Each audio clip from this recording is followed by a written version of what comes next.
How to delete Instagram search suggestions. Welcome and let's get right into this tutorial.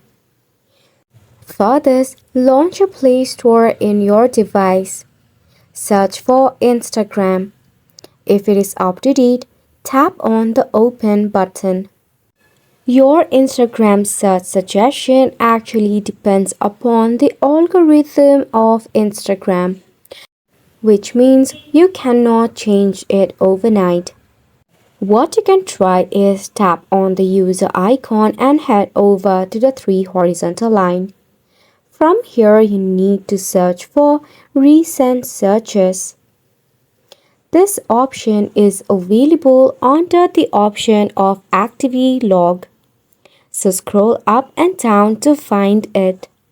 After which, you need to tap on the option of recent searches. If there is any, you can easily clear from here. Then give your Instagram a refresh.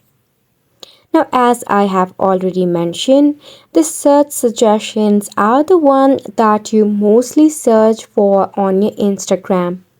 So either you must minimize such searches, or the other alternative way is to change or manipulate the algorithm of Instagram.